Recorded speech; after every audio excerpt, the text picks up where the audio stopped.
मेरा नाम आयशा है। उस दिन मैं एक बड़े से ऑफिस के केबिन में बैठी थी।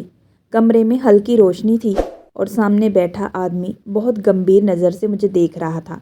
उसकी आंखें मुझे लगातार घूर रही थी, जिससे मैं बहुत डर गई थी। घबराहट में बार बार मैं अपना दुपट्टा ठीक कर रही थी ताकि खुद को थोड़ा सुरक्षित महसूस कर सकूं।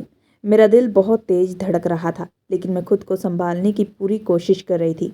उसने मुझसे पूछा कि क्या सच में मैं शादीशुदा हूँ और क्या मैं पहले एक बच्चे की माँ रह चुकी हूँ। उसने ये पूछा कि क्या मेरा बच्चा पैदा होते ही मर गया था और मेरे पति उससे पहले ही एक दुर्घटना में चल बसे थे। उसके सवाल सुनकर मेरे चेहरे की रंगत उड़ गई थी, लेकिन मैंने हिम्मत करके धीरे से कहा कि हाँ, यही सच है। इसके बाद वह अपनी कुर्सी से उठा और मेरे पास आ गया। वह ऊपर से नीचे तक अजीब नज़रों से मुझे देखने लगा, जैसे मेरे शरीर से सच्चाई निकालना चाहता हो। उसकी नज़रों से मैं डर गई थी और खुद को बहुत छोटा महसूस कर रही थी। उसके बाद उसने मुझे दोबारा कहा कि मुझे पता तो है ना कि मुझे ये नौकरी क्यों दी जा रही है।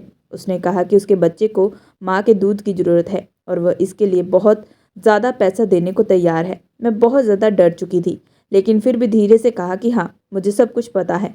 उस समय मुझे उसकी आंखें बहुत याद है, जो ठंडी और बेरहम लग रही थी। मैं लगातार अपना दुपट्टा संभाल रही थी, क्योंकि उसकी नज़रें मुझे बहुत परेशान कर रही थी। बाहर से मैं शांत दिखने की कोशिश कर रही थी, लेकिन अंदर से मैं पूरी तरीके से टूट चुकी थी। मुझे पहले ही बताया गया था कि मुझे इस घर में रहना पड़ेगा, क्योंकि उनका बेटा बहुत छोटा था और उसे हर समय देखभाल की ज़रूरत थी। जब मुझसे पूछा गया कि क्या मैं वहाँ रहने के लिए तैयार हूँ, तो मैंने बड़ी ही धीमी आवाज़ में कहा, हाँ। उस दिन वरुण मेरे सामने अपनी चेकबुक रखा था। उसका चेहरा बहुत ठंडा था, जैसे किसी मशीन का हो। उसने बिना हिचक के एक चेक भरा और उस पर साइन कर दिया। रकम भी 15 लाख रुपए थी। उसके बाद उसने मेरे सामने एक मोटा सा एग्रीमेंट रख दिया। उसने कहा कि इसे ध्यान से पढ़ लो और साइन करो। ये सिर्फ एडवांस है और अब मैं 1 साल तक उसके घर से बाहर उसकी इजाज़त के बिना नहीं जा सकती, किसी से मिल नहीं सकती और हर वक्त उसके बेटे हर्ष के साथ रहना पड़ेगा। मैंने उस एग्रीमेंट को ठीक से पढ़ा भी नहीं। मुझे पता था कि मेरे पास और कोई रास्ता नहीं। मैंने मजबूरी में उस पर साइन कर दिया और चेक को हाथ में लेते ही सीधे अस्पताल की तरफ भागी। वहाँ मेरा छोटा भाई भर्ती था।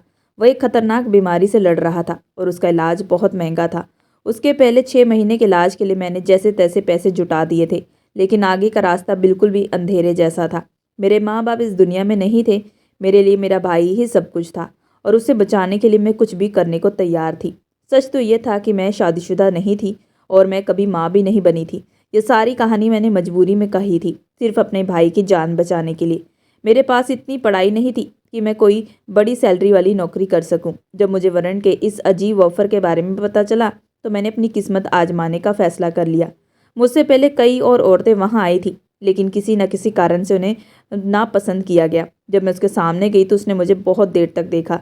उसकी नज़रें अजीब थी, जैसे वह मेरे चेहरे के पीछे छुपा सच पढ़ने की कोशिश कर रहा था। उसने बाकी सबको मना कर दिया और मुझे चुन लिया।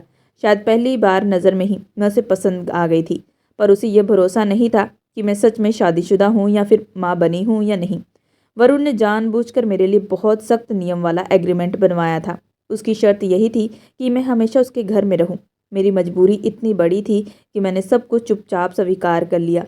उसे शायद अंदाज़ा हो गया था कि मैं कोई शौक के लिए नहीं रही, बल्कि मजबूरी में ये काम करी हूँ। लेकिन उसे यह नहीं पता था कि मेरी मजबूरी कितनी गहरी थी। ड्राइवर मुझे उसके बड़े से घर में छोड़ गया था। एक नौकरानी मुझे सीधा उसके कमरे में ले गई, जहाँ छोटा सा बच्चा हर्ष अपने पलंग में रो रो कर बुरी हालत में रो रहा था। वह बहुत नन्हा था, कुछ ही महीनों का था। नौकरानी ने कहा कि पहले से दूध पिला दो। उसने यह भी बताया कि मेरे लिए खास खाना तैयार किया जा रहा है ताकि मैं ताकतवर बन सकूं, क्योंकि उनके मुताबिक मैं बहुत कमजोर लगती थी। यह सुनकर तो मेरे हाथ सच में कांप गए। वह बच्चा दिखने में बिल्कुल सेहतमंद लग रहा था। मुझे बिल्कुल नहीं लगा कि उसे किसी खास चीज़ की ज़रूरत थी। सच तो ये है कि मैं अपने बैग में पहले से डिब्बे वाला दूध और फीडर छुपा कर लाई थी। मैं उसे वही दूध पिलाने वाली थी, क्योंकि मैं सच में माँ नहीं थी। मैं ये सब चुपचाप करना चाहती थी ताकि किसी को सच्चाई का पता ना चले। मेरी नौकरी भी बची रहे और मेरे भाई की जान भी। बच्चा सो गया तो मैं कमरे को धीरे धीरे देखने लगी। कमरा बहुत ठंडा था, क्योंकि एसी चल रहा था। मैंने बच्चे के ऊपर एक मुलायम कंबल डाल दिया। तभी मुझे अपने भाई की बहुत याद आई। मैं मन ही मन दुआ करती रही कि भगवान उसे ठीक कर दे। वह बहुत कमज़ोर हो चुका था। डॉक्टर ने कहा था कि अगर 6 महीने लगातार इलाज चलता रहा तो उसके बचने की उम्मीद है। इसी उम्मीद के लिए मैंने अपनी जान खतरे में डाल दी थी। पुराने काम से घर का खर्च मुश्किल से चलता था। लेकिन बीमारी ने हमें लाखों के कर्ज में डाल दिया। मुझे समझ में नहीं आ रहा था कि 6 महीने बाद बाकी पैसों का इंतजाम मैं कैसे करूंगी। मैं ये सब सोच रही थी कि अचानक कमरे का दरवाज़ा बिना आवाज़ के खुल गया। बिना दस्तक दिए वरुण अंदर आ गया। मैं घबरा गई और तुरंत अपना दुपट्टा ठीक करने लगी। मेरे चेहरे पर नाराज़गी साफ दिख रही थी। वह सिर्फ मुझे ही देख रहा था। मैंने हिम्मत करके उससे कहा कि उसे कमरे में आने से पहले दरवाज़ा तो खटखटाना चाहिए।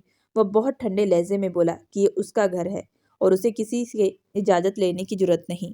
ये सुनकर तो मुझे बहुत बुरा लगा, लेकिन फिर भी मैंने कहा कि ये तमीज़ के खिलाफ है।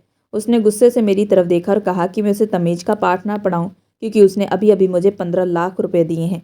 वरुण ने नौकरानी से कहा कि टेबल पर खाना लगा दे। फिर उसने मेरी तरफ देख कर कहा कि मुझे उसके सामने बैठकर खाना खाना होगा, ताकि वह देख सके कि मैं ठीक से खाना खा रही हूँ या नहीं। उसका कहना था कि अगर मैं ठीक से नहीं खाऊंगी तो उसका बेटा हर्ष कमज़ोर हो जाएगा। मैं उसकी बातें पूरी तरह समझ ना पा रही थी, लेकिन चुपचाप उसके पीछे पीछे डाइनिंग एरिया तक चली गई। वहाँ टेबल पर बहुत तरह का खाना लगा था। तरह तरह की महंगी चीज़ें थी, जिनमें ज़्यादातर नॉनवेज था। मैं हमेशा से सादा खाना पसंद करती थी, दाल सब्जी और रोटी, लेकिन मेरी प्लेट के सामने मीट और चिकन से भरे बर्तन रखे थे। मैंने हिचकिचाते हुए उनसे कहा कि अगर हो सके तो अगले दिन दाल सब्जी भी बनवा ले, क्योंकि मुझे इतना भारी खाना खाने की आदत नहीं। लेकिन वरुण का जवाब बहुत सख्त था। उसने साफ कह दिया कि मुझे वही खाना होगा जो वो तय करेगा, क्योंकि उस घर में सब कुछ उसकी मर्जी से होगा। उसकी बातें सुनकर मुझे अंदर से झटका लगा। वह ऐसे बोल रहा था जैसे मैं कोई इंसान नहीं बल्कि कोई चीज़ हूँ। मैंने उससे पूछा कि वह आखिर कहना क्या चाहता है। तब उसने बहुत ठंडे लहजे में समझाया कि मेरी खुराक का सीधा रिश्ता उसके बेटे की सेहत से है, इसलिए मुझे अच्छा और भरपूर खाना ही पड़ेगा। फिर उसने खुद मेरी प्लेट में एक चम्मच भरकर कीमा डाल दिया और कहा कि इसे ख़त्म करूं। उसका तरीका बहुत हुक्म चलाने वाला था। मैंने धीरे से कहा कि मुझे इतना खाना खाने की आदत नहीं, लेकिन उसने ऊंची आवाज़ में कहा, यहाँ मेरी मर्जी नहीं चलेगी बल्कि उसकी चलेगी। उसका कहना था कि मैं उसके बेटे की देखभाल के लिए आई हूँ, इसलिए मुझे उसके हिसाब से रहना होगा। क्या खाना है, कब खा सोना है, कब उठना है, सब कुछ वही तय करेगा। उस समय मुझे महसूस हुआ कि मैंने जो एग्रीमेंट बिना पढ़े साइन किया था, शायद उसमें बहुत कुछ ऐसा लिखा था जिसकी मुझे अभी तक खबर भी नहीं थी। मेरे दिमाग में बस मेरे भाई की हालत घूम रही थी और डॉक्टर की वो बात कि अगर समय पर पैसे ना आए तो उसकी जान खतरे में पड़ जाएगी। उसी डर की वजह से मैं चुप हो गई और कुछ कह ना पाई। उसने कहा कि खाना शुरू करो। मैं चम्मच से थोड़ा थोड़ा खाना शुरू किया, क्योंकि रोटी के साथ वो भारी खाना मैं खा नहीं पाती थी। मेरा पेट भर चुका था, लेकिन फिर भी उसने मेरी प्लेट में और खाना ढाल दिया और रोटी पकड़ाते हुए कहा कि इसे भी खा लो। मैंने हाथ जोड़कर कहा कि मुझसे और नहीं खाया जाएगा, सच्ची। लेकिन वो सख्त होकर बोला, मुझे खाना ही पड़ेगा, क्योंकि पूरी रात उसके बेटे को मेरी ज़रूरत होगी और इसके लिए मुझे अंदर से ताकतवर रहना पड़ेगा। उसकी बातें और उसके कहने का तरीका मुझे बहुत अजीब और डरावना लग रहा था। जब उसने मेरी तरफ उस अजीब नज़रों से देखा तो मुझे अपने शरीर में एक डर महसूस हुआ। मैं कांपने लगी थी। मुझसे और सहा नहीं गया। मैं एकदम से खड़ी हो गई। उसने कहा कि आधी रोटी ही सही बैठकर खा लो, और वो दूध भी भिजवा देगा मेरे कमरे में। लेकिन मैं बहुत ही ज़्यादा चिड़चिड़ी हो चुकी थी। मैं वहाँ एक पल और नहीं रुकना चाहती थी, इसलिए चुपचाप वहाँ से निकलकर अपने कमरे में चली गई। कमरे में आकर मैं बेचैन हो गई थी। मुझे लगा कि मैंने बहुत बड़ी गलती कर दी। मैंने सोचा था कि ये काम बहुत आसान होगा, लेकिन वरुण ने सिर्फ कुछ ही घंटों में मेरा जीना मुश्किल कर दिया था। वह हर बात बात में हुक्म चलाता और चलाना चाहता था। मैं क्या खाऊं, क्या पीऊं, कैसे उठूं, कैसे बैठूं, सब कुछ। उसके इशारे, उसकी निगाहों, उसकी आंखों की निगाहें, उसका बोलने का अंदाज, सब कुछ मुझे बहुत अजीब और डरावना लग रहा था। मुझे बार बार यही लग रहा था कि मैंने बिना देखे बहुत गहरे पानी में कूद गई हूँ। रात के करीब 12 बजे हर्ष की रोने की आवाज़ से मेरी नींद खुली। मैं घबरा कर उठी और जल्दी से बैग से अपना फीडर निकाला और उसे अच्छे से धोया। फिर पाउडर वाला दूध बनाकर उसे पिला दिया। दूध पीते ही वह बच्चा फिर से सो गया। मैंने फ़ौरन फीडर को फिर से साफ़ किया और टिश्यू से पोंछा और चुपचाप अपने बैग में रख दिया, ताकि किसी को शक ना हो। मुझे दुपट्टा ओढ़कर सोने की आदत नहीं थी, इसलिए मैंने अपनी ढीली ढाली नाइट शर्ट और पजामा पहन लिया। फिर चुपचाप वॉशरूम में ही चली गई और ठंडे पानी से नहा लिया। थकान इतनी ज़्यादा थी कि कुछ ही मिनटों के अंदर गहरी नींद आ गई। सुबह करीब 6 बजे हर्ष के रोने की आवाज़ से मेरी नींद खुली। उसे बोतल से दूध पिलाया, उसका डायपर बदला और उसे गले लगाकर सुला दिया। वह मेरे गले से टिककर चैन से सो गया था और मैं भी थोड़ी देर के लिए फिर से आंख बंद करके बैठ गई। लेकिन जब मेरी आंख खुली तो मैं बुरी तरह घबरा गई। कमरे में वरुण खड़ा था और चुपचाप मुझे घूर रहा था। मुझे ऐसा लगा जैसे उसकी नज़रें मुझे जलाकर ख़त्म कर देंगी। उसकी निगाहों की तपिश मुझे महसूस करके ही मेरी नींद टूटी थी। हड़बड़ाकर मैं सीधा बैठ गई। मेरा दुपट्टा उस वक्त पास के सोफे पर पड़ा था और मैं पूरी तरह संभली हुई नहीं थी। उसे इस तरह सामने देखकर मैं डर गई और जल्दी से अपने हाथों से खुद को ढकने की कोशिश की। मैंने गुस्से से पूछा कि वह मेरे कमरे में क्या कर रहा है। उसने बहुत ठंडेपन से कहा कि ये उसका घर है और वह कहीं भी जा सकता है। उसकी बात सुनकर मेरे अंदर गुस्सा भर गया। मैंने उसकी आंखों में आंखें डालकर कहा कि मैं उसकी खरीदी हुई चीज़ नहीं हूँ और ना ही उसकी पत्नी हूँ कि वह बिना इजाज़त के मेरे कमरे में घुस आए। मैंने साफ कहा कि बिना दस्तक के आने से उसे इजाज़त नहीं है। मैं झट से उठी, सोफे से दुपट्टा उठाया और अपने ऊपर उड़ा लिया। उसने अपना लहजा अचानक नरम किया और कहा कि वह सिर्फ ये देखने आया था कि मुझे रात में कोई परेशानी तो नहीं हुई और हर्ष ने मुझे तंग तो नहीं किया। मैंने सख्त आवाज़ में कहा कि बच्चे ने मुझे तंग नहीं किया, लेकिन आगे से उसे बिना दस्तक दिए नहीं आना चाहिए। वह हल्का सा मुस्कुराया और कहा कि ठीक है, वह ऐसा ही करेगा। फिर उसने अजीब तरीके से मुझसे पूछा कि क्या मैंने रात को दूध पिया था। यह सवाल मुझे बहुत अजीब लगा और मुझे उसका तरीका बिल्कुल पसंद आया। मैंने साफ कहा कि मुझे रात को दूध पीने की आदत नहीं। इस पर उसने हुक्म की तरह कहा कि अब आदत डालनी पड़ेगी, क्योंकि वह नहीं चाहता कि उसके बेटे की सेहत पर कोई फ़र्क पड़े। उसने कुछ ऐसी बात कही जिनसे मेरा दिल और ज़्यादा घबरा गया। मुझे लगा जैसे ज़मीन फट जाए और मैं उसमें समा जाऊँ। मैंने गुस्से में कहा कि मुझे इन सब बातों का कुछ नहीं पता। वह जैसे मुझे नीचा दिखाने के इरादे से बात कर रहा था। जाते जाते उसने चेतावनी दी कि मुझे अपनी सेहत का खास ख्याल रखना होगा। जैसे ही वह कमरे से बाहर गया, मैंने चैन की सांस ली और जल्दी जल्दी कपड़े बदल लिए। तब तक हर्ष भी जाग चुका था। मैंने उसे नहलाया, साफ कपड़े पहनाए और उसे बेड पर लिटाकर खिलाने लगी। वह मुस्कुराने लगा और मेरे मन में थोड़ा सुकून आया। ऐसे दिन बीतने लगे, लेकिन मेरी परेशानी तब कई गुना बढ़ चुकी थी। जब वरुण घर पर होता, वह घर पर छोटी बड़ी बात पूछता। बच्चा कितनी बार रोया, कितनी बार दूध पिया, मुझे कोई दिक्कत तो नहीं। उसके सवाल वैसे होते जैसे कोई पति अपनी पत्नी से पूछता है, और मुझे ये सब बहुत अजीब लगता। करीब 1 महीने बाद अस्पताल से डॉक्टर का फ़ोन आया। उन्होंने मुझे बुलाया क्योंकि मेरे भाई की हालत बिगड़ रही थी। उस दिन रात के खाने के समय मैंने बहुत हिम्मत करके वरुण से कहा कि मुझे अस्पताल जाना है क्योंकि मेरे भाई की तबीयत ठीक नहीं है। मेरी आवाज़ में डर साफ था। वरुण उस वक्त चुपचाप खाना खा रहा था। उसने बिना ज़्यादा भाव दिखाए कहा कि ठीक है, वह सुबह ऑफिस जाते समय मुझे छोड़ देगा। मैंने तुरंत कहा कि मैं खुद चली जाऊंगी, बस मुझे 3-4 घंटे की छुट्टी चाहिए। मेरी ये बात सुनते ही उसकी भौहें सिकुड़ गई और उसके चेहरे पर गुस्सा आ गया। उसने कहा कि 3-4 घंटे बहुत ज़्यादा हैं और वह मुश्किल से मुझे 1 घंटे की इजाज़त दे सकता है। उसने कहा कि वह मुझे अस्पताल छोड़ देगा और 1 घंटे बाद ड्राइवर मुझे वापस ले आएगा। उसका कहना था कि हर्ष अब मेरा आदी हो गया है और वह नहीं चाहता कि बच्चा मुझे मिस करे या रोए। वह अपने बच्चे की आंखों में एक आंसू नहीं देखना चाहता था और उसे अस्पताल जैसे माहौल से मैं नहीं भेजना चाहता। उस पर मुझे एहसास हुआ कि मैं सिर्फ एक नौकरी नहीं कर रही, बल्कि मैं एक ऐसे बंधन में फंस चुकी हूँ जिसकी दीवारें धीरे धीरे मेरे चारों ओर बंद रही हैं। लेकिन वरुण ने तब भी एक बार भी नहीं पूछा कि उसने मुझे अस्पताल के गेट पर छोड़ा और बिना कुछ कहे वहाँ से चला गया। अंदर जाकर मैं अपने भाई से मिली। उसकी हालत देखकर मेरा दिल टूट गया क्योंकि वह पहले से बहुत कमज़ोर लग रहा था। डॉक्टर ने मुझे साफ कहा कि वह समय पर दवाई नहीं ले रहा और इंजेक्शन लगाते वक्त बहुत घबरा जाता है और झगड़ने लगता है। मैंने अपनी आंखों में आंसू भरकर उससे पूछा कि वह आखिर ऐसा क्यों कर रहा है। उसने बहुत कमज़ोर आवाज़ में मुझसे कहा कि उसे अस्पताल अच्छा नहीं लगता और वह घर जाना चाहता है। मैंने उसे गले लगाकर प्यार से समझाया कि यहाँ उसका इलाज ठीक से हो रहा है और वह जल्दी ठीक हो जाएगा। भले ही मेरे दिल को खुद इस बात पर भरोसा नहीं था।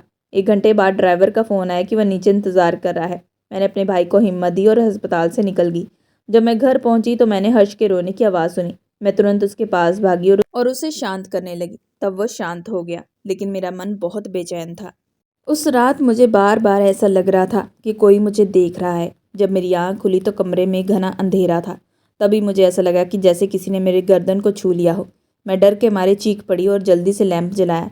लाइट जलते ही मैंने देखा कि वरुण मेरे सामने खड़ा था। उसकी आंखें लाल और थकी हुई थी और उसके चेहरे पर अजीब सी गंभीरता थी।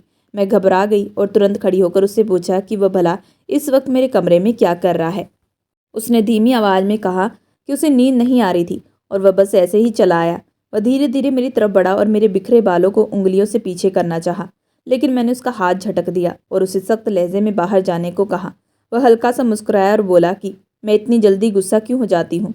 उसने कहा कि वह मुझे पहले ही काफ़ी पैसे दे चुका है और 1 साल से पहले मैं ये छोड़कर नहीं जा सकती। उसकी बातें सुनकर मैं अंदर से काँप गई।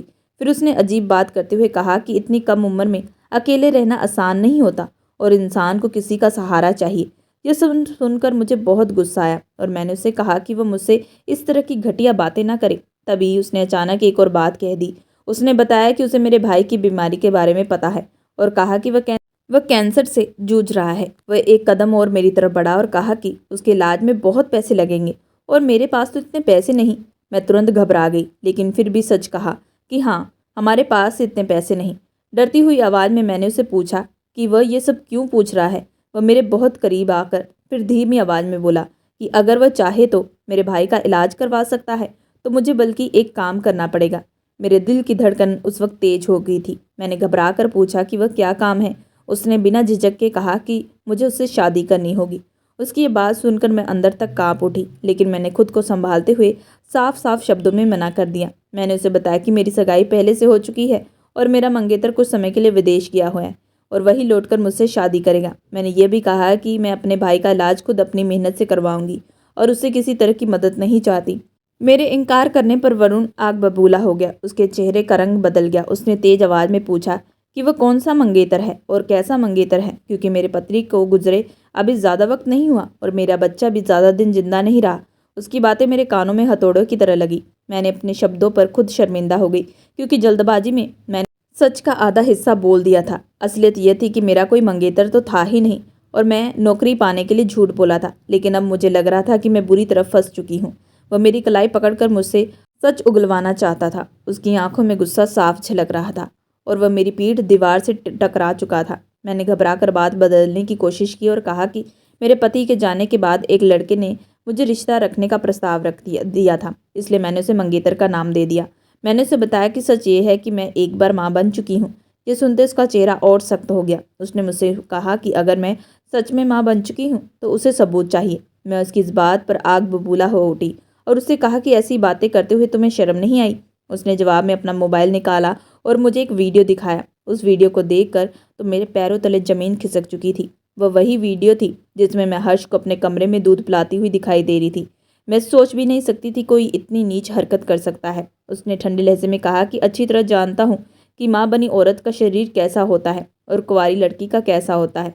मुझे समझ में आ गया कि उसने कमरे में गुप्त कैमरा लगा रखा है। उसने मुझे यह भी बताया कि उसे यह भी मालूम है कि मैं हर्ष को डिब्बे का दूध पिलाती रही। उसने गुस्से में कहा कि जो पैसे मुझे दिए गए थे वह सिर्फ इसी शर्त पर थे कि मैं उसके बच्चे को सही तरह से देखभाल करूं। उसने याद दिलाया कि एग्रीमेंट में साफ लिखा था कि अगर मैंने उसे धोखा दिया तो मुझे उसकी रकम दुगनी लौटानी पड़ेगी। उसने अब सख्त लफ्ज़े में कहा कि अब मुझे 24 घंटे के अंदर 30 लाख रुपए लौटाने होंगे, वरना मुझे दूसरा रास्ता चुनना होगा उससे शादी करने का। बदले में वह मेरे भाई का इलाज भी करवाएगा। ये कहते हुए उसने आधी बात अधूरी छोड़ दी, जिससे मेरा दिल और ज़्यादा कांपने लगा। वह कमरे में बाहर चला गया और मैं वहीं जड़ बनकर खड़ी रह गई। मेरी हालत ऐसी थी जैसे शरीर में जान न बची हो। मेरा चेहरा सफ़ेद पड़ चुका था और हाथ काँप रहे थे। मैंने कमरे की दीवार पर नज़र दौड़ाई, तभी मेरी नज़र एक छोटे से कैमरे पर जाकर ठहर गई। तब मुझे समझ में आया कि वो बहुत पहले से मेरी ज़िंदगी पर नज़र रखे हुए था। मैं सिर पकड़कर वहीं बैठ गई और खुद को कोसने लगी कि मैंने इतनी बड़ी भूल कैसे कर दी।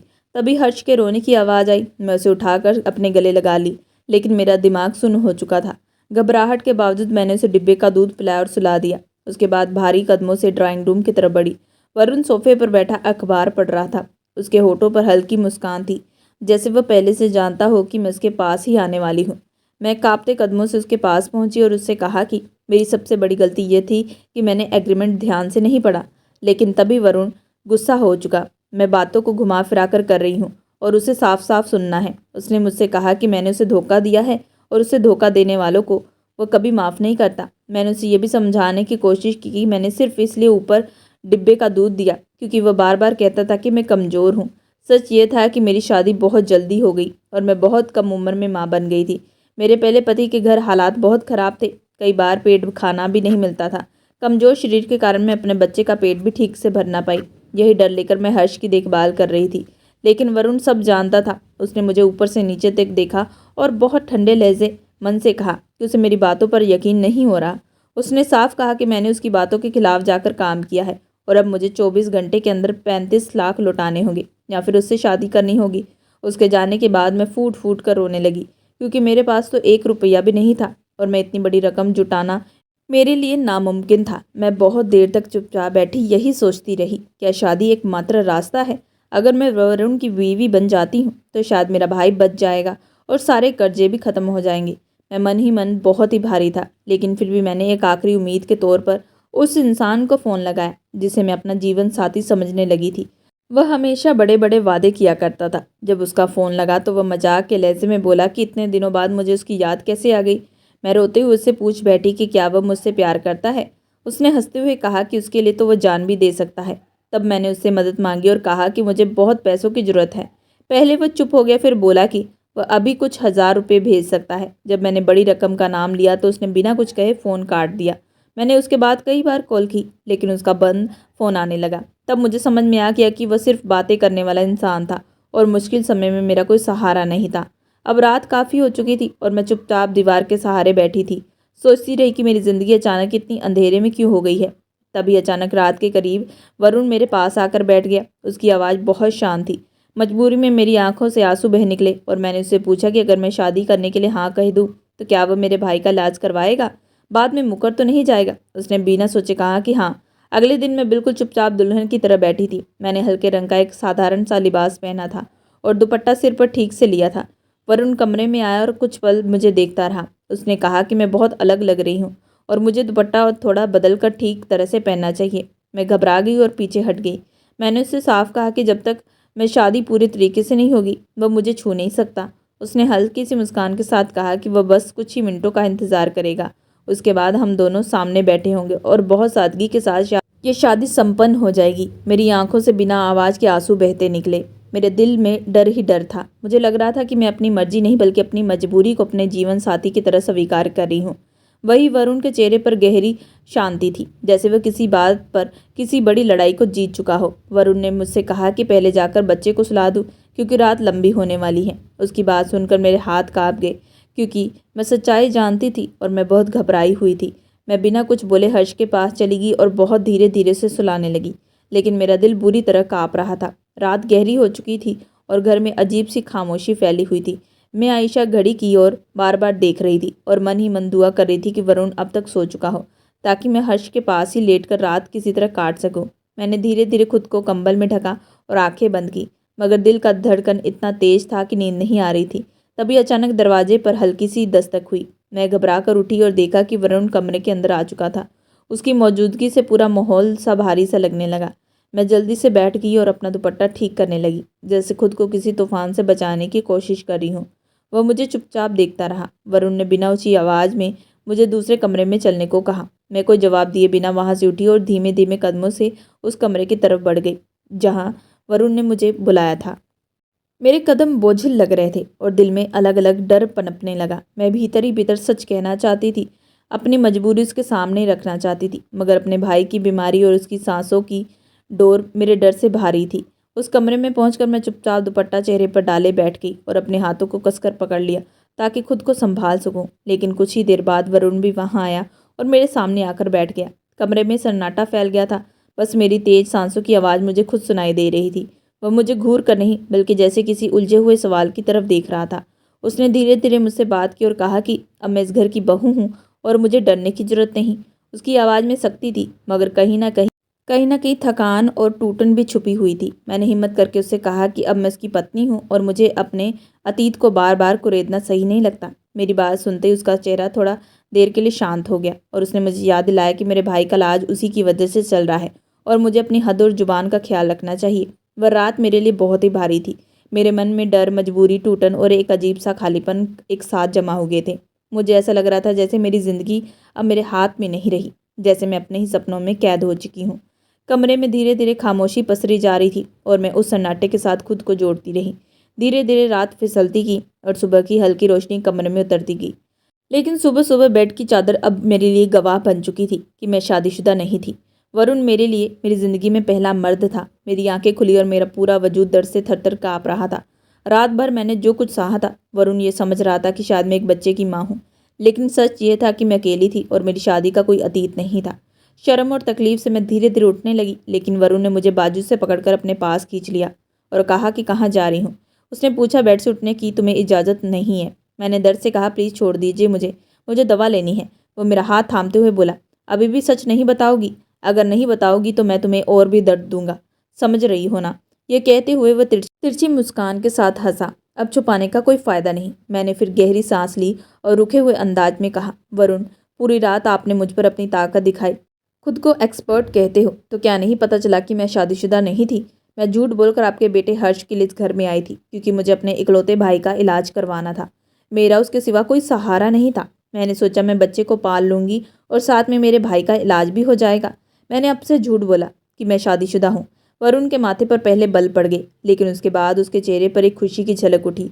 उसने मेरा हाथ पकड़कर कहा कि आयशा, अगर तुम मुझसे सच पहले बता देती तो मैं समझ सकता कि तुमने सिर्फ अपने परिवार के लिए सब कोशिश की और झूठ बोला। और ये झूठ मेरे लिए चोट नहीं बल्कि एक सीख है कि तुम इतनी मजबूत हो। मेरे गले में लम्स बन गए, मेरी आंखों में आंसू आ गए, लेकिन अब डर नहीं। वरुण ने हर्ष को मेरी गोद में बिठाया और कहा, तुम्हारा दर्द मैंने महसूस किया, अब मैं तुम्हारा साथ हूँ। किसी भी चीज़ के लिए मैंने महसूस किया कि क्या सच बोलने का एहसास कितना हल्का होता है।